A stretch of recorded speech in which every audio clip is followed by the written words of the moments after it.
Hi everyone, so this is my kind of part two of my really big collective haul. I realized I hadn't shared a lot of things with you guys on YouTube. I may have mentioned it here and there on Instagram or Twitter, but I just wanted to get everything that I've bought in the past several months, so this is quite a long accumulation, maybe a summer type haul of things that I have picked up.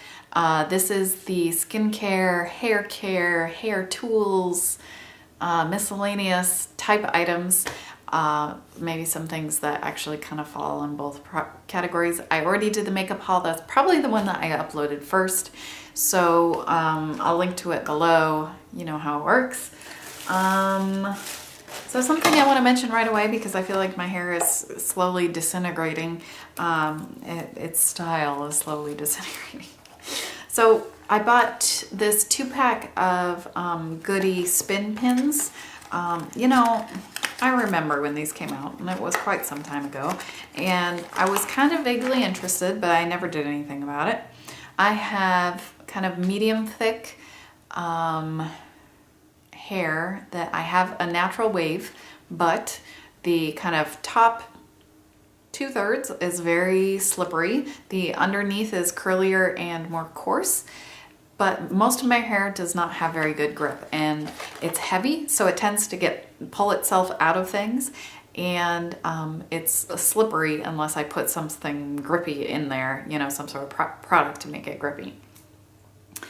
So I was kind of interested in trying this out, but I just never did. But I had a 10 off 35 purchase that included hair stuff at Target and beauty and whatever. That was last week, unfortunately. I did not get this up in time, but to mention that, anyway, so I got this.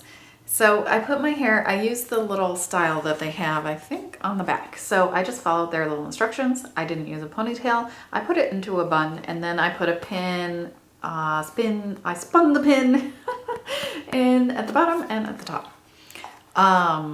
You know, my hair is about down there, here now, so it's pretty long, but I feel like this is not, it's just slowly getting looser and looser and looser. And I put this in probably about 4 hours ago. First impression, not super impressed. I think because my hair is so slippery, that is what the issue is. So I'm gonna try to, oh no, I'm turning it the wrong way. No, this is the bottom one. Oh, I'm so confused. You have to like turn clockwise or counterclockwise. I get my spatial awareness is awful, so I get really turned around sometimes. So here's one. And I got the dark hair color. I feel like it works pretty well since my hair is pretty dark, dyeing it this shade. So you can see here that it was washed not last night, but the night before. This part is still pretty slippery texture-wise, and I did put in some dry shampoo, but only at the roots. I think my next experiment would be with using that AG High and Dry spray and putting it down in the bottom to give my hair more grip and texture, so it's not so slippery, because the combination of being slippery plus heavy is hard with things like this because it tends to just fall. I cannot make this video this long if I talk about every product that much. So the dry shampoo that I have in right now is the Herbal Essences Naked Dry Shampoo. So it's 0 parabens and colorant. I don't care about parabens, but it's nice that there's no color in it. And it says natural tapioca instantly absorbs excess oil. I have tried this when I had very greasy hair after exercising, like going on 3rd day hair and exercising every day. Ooh, it gets pretty gross. But I'm trying to preserve my hair color. And you know, it's not like I'm going out those days, so does it really matter? This is not a completely, I'd say I prefer the scent of this to the Herbal Essences dry shampoo, which is the other one I have right now. I've had the Suave one in the past, but it was quite a while ago and I hated the smell of that. I couldn't finish it. This, I feel like, adds a lot more texture, a lot more grip, and makes it pretty matte and I think it works. I don't know that it's really absorbing the oil. I don't know. I guess I'm dubious on whether any dry shampoo does. It just makes me think of oil absorbing products on my face. I've never had one that works. And so I guess I'm just a little skeptical. And that's how I feel about dry shampoo. I feel like it mattifies, so maybe you don't see it as much. So I don't know. Let's just stop talking about that. This is the hairbrush, Spornette's the luxury cushion. This is supposed to be something that's similar to the Mason Pearson brush. That's whatever, $200. But this was like $10 or $15. So my hair tends to separate where my cowlick is, so I thought I'd just brush that out really quickly. I wanted something that was boar bristle but had the longer nylon things. I do have somewhat thick hair, so I need something that has pretty long bristles in order to actually penetrate all the way through my hair, and that's pretty stiff. I also wanted boar bristle just so that it would distribute the oils a little bit better, protect my hair when I'm washing it a little bit, be able to go a little bit longer between washing, be able to move that oil from up here down to the ends. You know how it is.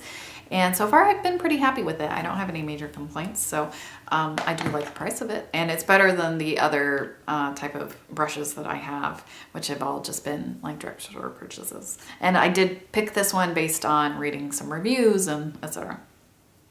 Another thing that I picked up, because I used to have a pick comb thing. I can't remember what this thing is called officially. What is it called? I don't know. So I bought this. I have one, but I can't find it, you know, with all the moving. This is from Conair. The difference is that it has like two, and then it has a finer comb in between. So I thought maybe if I do want to do a very small amount of teasing, that maybe this would work a little bit better. It said it was supposed to like lift and separate and give volume, so I'm assuming it's talking about teasing. We'll see. I haven't done really good testing on that. I'm not very good at teasing my hair. I feel like my hair resists it. But I haven't tried, you know, putting in like shampoo and then doing it. Sorry if my hair's looking kind of funky, gross. You know how it is, people. I'm not a hair person. I've said this so many times, but it's true. I'm gonna do a couple miscellaneous things. This is a nail lacquer thinner from OPI. I have a lot of nail polish and a lot of it's pretty goopy by now, so I just want to be able to save it, recover it from its goopiness. And I got that from Ulta. This is I wonder how you say this. Godefroy? Must be. Godefroy Tint Kit for spot coloring. I use this to dye my eyebrows. I think I'll probably do a video about this or about dyeing my eyebrows, or maybe show you how I dye my eyebrows. I'm not sure. This is the first time I used it. The color is medium brown and it is definitely very dark. I would say that that's more of a dark brown as opposed to a medium brown, which it works. I'm happy with it. I will use it. It's 20 applications. It was around $15, I think. So it was a really good value, I think. I really enjoyed this. I just do want to mention, it shows this big old like clear picture of some eyelashes with some fake eyelashes going on, and then a blurred out eyebrow. You can't actually use this on your eyelashes. It says not to use it on your eyelashes. Just FYI. It's eyebrows and facial hair that it's saying to use it on. So it's a little misleading packaging, Godfrey. I would recommend changing that. So another thing that I got was, that's kind of miscellaneous. It's this Panasonic like facial trimmer with a swing head, it says, and it's got a sparkly pink cap, which I think looks kind of cheap, but you know, whatever. It's girly. They want you to know this is a girly product. So what it is just a battery operated facial trimmer that also has the one I have on right now is the eyebrow trimmer doodad, and then there's the facial one, which is a larger blade. So I wanted this for a variety of reasons. You can use just a regular razor and shave all that kind of downy, fine facial hair off. That will also exfoliate your skin at the same time. The thing is that my skin, it's being exfoliated by BHA, salicylic acid twice a day. I do use a washcloth to do kind of manual exfoliation. Every once in a while I use the kind of scrubby face washes once in a blue moon. So my face is being exfoliated a lot. I didn't want to add in more irritation using a razor. Plus doing that, I do it in the shower. The mirror situation in there is never great. And it's really hard for me to get this part, which is where I have the longest kind of facial hair, where it really shows with makeup. And that's essentially, I just want makeup to go on smoother and for powders not to highlight all those hair there. I feel like the older I've gotten, this kind of downy hair has gotten a little bit longer and it's just a lot more noticeable. So I feel like makeup is just a lot easier to apply if I have that gone. So I've been liking using this where I don't have to worry about it over exfoliating my face. I'm not worrying about, you know, using an actual razor. I can see in good lighting while I'm doing it. I can make sure I get all these hairs out of the way so I don't accidentally shave some of my little sideburn hairs. Yeah, I've been happy with it. And it also has the little eyebrow one. I have tons of little fine, very fine blonde hairs underneath my eyebrows, which would take ages to pluck, and those hurt a lot when you pluck them as opposed to just like the regular eyebrow hairs. So it's nice to be able to just kind of shave those off and have it give you a smoother surface for your eye makeup. And they do also come with these little guides for trimming eyebrows. There are 2 of them. The long one didn't do anything. And when I used the short one, I had to put it on the short setting in order for it to really do any trimming either. So, but that does take it down pretty far. But if you fill your eyebrows, it's a lot easier to fill them in when they're trimmed. So we'll see. I'll use these again, and I haven't made a final decision on how I feel about those. So, but overall, I've been really pleased. The little tiny eyebrow trimmer also makes it easy just to kind of shave through there. I don't have any actual colored eyebrows, but I do have little blonde hairs that kind of stick out in a weird way in between my brows. So it's nice to be able to just kind of get rid of those and not be worried about using, they're hard to pluck and they can be a little more painful to pluck. And if I use any sort of larger trimmer, I'm likely to actually take some of my eyebrow off, so I obviously don't want that. So I did pick up during my 10 off 35 purchase. I got at Target, I got the CeraVe foaming facial cleanser, and I got this one because I believe one of my subscribers here recommended it, saying that it was fragrance free, very nice, very gentle. So I'm so looking forward to finishing my Neutrogena natural whatever stuff in the shower, which is where I remove my makeup, and using this instead because I hate the smell of that Neutrogena stuff. It really hurts my eyes when it gets in there, etc. I wonder if that one says that you can use it around your eyes. La, la, la, la, la. I don't think it says anything about not doing it. Oh, it says to remove makeup. Excellent. So it doesn't say anything about not using it around your eye area. Sweet. Okay, the other non-Paula's Choice thing is a Neutrogena Rapid Repair Wrinkle Serum. I actually got 2 of these from Ulta during their buy one, get one 25% off. Plus I had a 20% off total purchase coupon, so that made them really cheap. Definitely recommend, if you like that, if you like any of the Neutrogena skincare that's kind of expensive, to look out for those Ulta deals, because it makes it way cheaper than buying it from Target, from Walmart, etc. Okay, all Paula's Choice stuff next. Some of this stuff is a little bit old, some of it is pretty new and maybe returned. The Resist BHA 9, this is 9% salicylic acid. It's supposed to be for stubborn imperfections like those flesh-colored bumps, which I have on my chin and they drive me crazy and they never go away, or if you drain them, they just come back. First time around using this, I had a lot of peeling, so I stopped using it. Lots of peeling. And it's funny because it's supposed to be for like flaky skin too. Doesn't work for me at least. This, I'm not sure if I'm even within the 3 months. This was kind of like a splurge purchase because I had a good discount. It's the Resist C15 Super Booster, and it's vitamin C, vitamin E, and ferulic acid. The problem with this is that the shelf life is 3 months. Vitamin C, from what I recall, degrades really fast, and if you don't use it within that timeline, then it loses its potency and etc. So this is a liquid. It's not like a gel or a serum. It's just a liquid. So I don't know if you can hear somebody's mowing really close by. So it says you can mix this with your serum or apply it alone. I've not had a lot of luck applying it alone because it's so liquidy that, you know, you get it on your hands and then you try to get it on your face and you feel like it doesn't spread easily because it's so liquidy.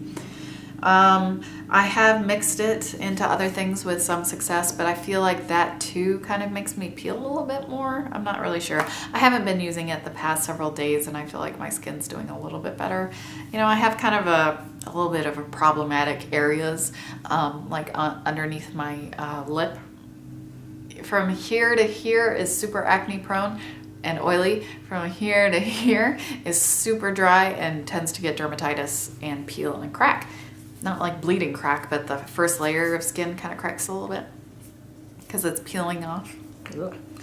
So to address that problem and my very dry under eyes, I bought the Paula's Choice Moisture Boost Hydrating Treatment Cream. And this is the one that does not have SPF. So I use this at night and sometimes in the morning. If my under eye area has been very dry, I probably should use it every morning on my under eyes because I think as winter approaches, it's just gonna get worse. So this has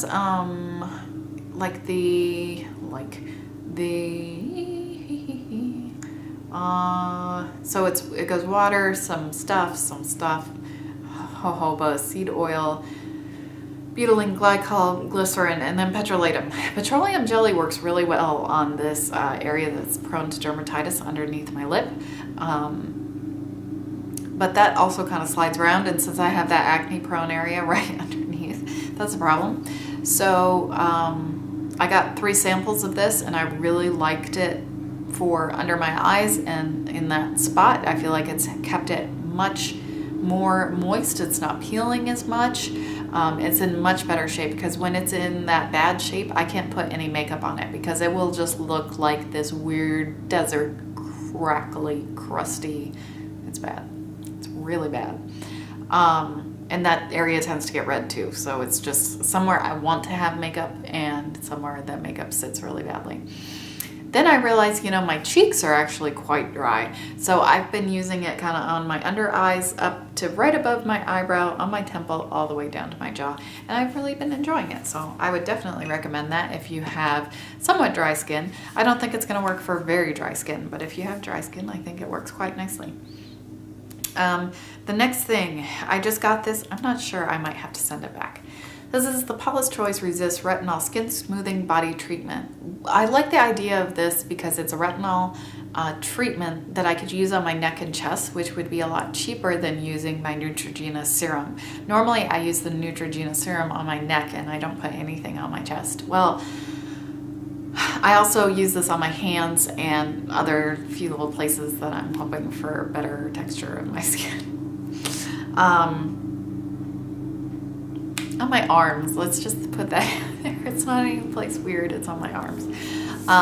When you are heavier and then you lose weight and you're older, your skin doesn't pop back like it did when you were young. So I've got some saggy skin issues. Oh, and my arms get really chunky, so you know, I don't know that this will make any difference, but It's worth trying. So this is like $18, or maybe it was $18 on sale when I bought it. And you get 4 ounces as opposed to a lot of things where you're gonna pay $18 for 1 ounce. The problem is I've had a very bad reaction to it on my chest. I know my chest skin tends to be more sensitive, and I probably shouldn't have used it daily. I probably should have tried every other day to begin with, but I felt like it was starting to get a little irritated, and then I used it again. And now my chest skin is red. It looks a little scaly. It's sore. Like when I was exercising, and I just walk. I don't run on my treadmill. Just walking with like a V-neck kind of like workout shirt, oh, it hurt. I had to just hold it out because it was hurting, just barely rubbing on that skin. It is so sore. It is so irritated. I just think this is too potent. I don't know if I'll be able to use it at all on my chest. And my skin on my neck is also sensitive, but not as bad as my chest. I actually stopped I can't use fragrance on my chest anymore. If I spray it, it will get like this eventually over time. I first noticed this with Juicy Couture fragrance. It made my neck like peel and whatever. So now I actually just do fragrance on my wrists or my clothes. Anyway, this video is gonna be so long. So this may be going back. I think that's it. Oh no, there were 2 things that I mentioned already in my makeup video. Is my hair, yeah. What? It always separates right there. These 2 things I also got recently, and it's the Paula's Choice Barely There Sheer Matte Tint in level 1. I do like this. I'm wearing it right now, and I bought it so that I could skip a step between face stuff and between sunscreen, moisturizer, and applying some sort of foundation. The color is very similar to Clinique's CC Cream in very light. I would say it's just about the same, but the texture of this is much more moisturizing. And for me, it doesn't settle in my pores. I can apply it just like a regular moisturizer, kind of smear it around, and I'm good to go. So I have really been enjoying this. Even though it is a little too dark for me, I think I can make it work. And the other thing is this lip and body treatment balm. I bought this in hopes of replacing my tube of lanolin from Lancinol, which is marketed towards nursing mothers. I like that, but it is so messy, and since I use it multiple times a day, I just, you know, it's saying something that a pot is less messy than the tube, but the tube is, I like what it does, but it's yucky. So I'm still not sure how I feel about this. I didn't realize lanolin was further down on the list and behind petrolatum as one of the ingredients. I thought lanolin was actually the base, so see about this. And that, I think, finally wraps it up. I do have a couple samples. I guess I'll mention these. Oh, one sample that I really liked, and I have on my face right now, from Anastasia. I got with one of my Ulta, no, was it Ulta? It must have been Ulta orders. It came with a little sample size of their brow powder duo, and this is in medium brown. I like this a lot. I like the light color. I should have mentioned this in my makeup one. Dang, dude. Maybe I'll edit this and tack it on to the makeup one so my hair will be different. That will be interesting. Anyway, I really do like I like them both. I like the darker color since my brows have been dyed really dark. The darker color works well kind of out here because I have a bit of a hole in this brow. I don't know if it's just because of the way it's trimmed, or because it's trimmed, it exposes the fact that there isn't a lot growing in one spot, so it really helps fill in that area and just makes the outer edge a little bit more defined. And then this color, the lighter color, I feel like is really nice, and it doesn't stick to the skin weirdly, which when I've used eyeshadows, they have a tendency to kind of stick and cling and be a little funky. I feel like this can give me a very soft look at the front of my brows. Anyway, I've been really liking that. I haven't even looked at this one. It's a Hava Dead Sea Osmoter. I know that they must be doing something with osmosis here, but osmoter, what kind of word is that? Eye concentrate, I don't know. Maybe I'll use it. I'm sure it's a teeny tiny sample.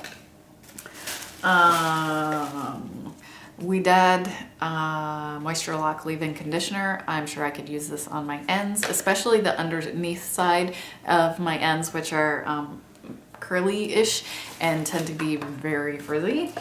And it's like this, whenever I take a picture on Instagram, I have to laugh because the undersides kind of like creep in and they'll be like kind of attached to my neck, and it's just like I'm being strangled by this weird swamp thing. It's pretty funny.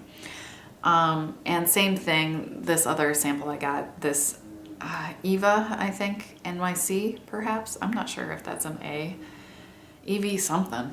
It's Hungry Hair Oil Treatment sample, so I'm sure I could use that on my ends too. Sure, why not? Why not? I just gotta remember to do it. I gotta stick it in the bathroom, or maybe on my little makeup table when I'm having problems with the swamp thing hair situation. So that is finally it. That is all my skincare, hair tools, etc. purchases from the past, who knows, 3 months. It's been quite a while since I've done one of these, and I always forget things when I do a haul. So let me know if you've tried any things out. If you have any tips or tricks on anything I have here that I was expressing dismay over, I would love to hear it. Let me know if you've picked up anything fun recently, and I hope you're having a great day, and thank you so much for watching, and I'll see you soon. Half an hour.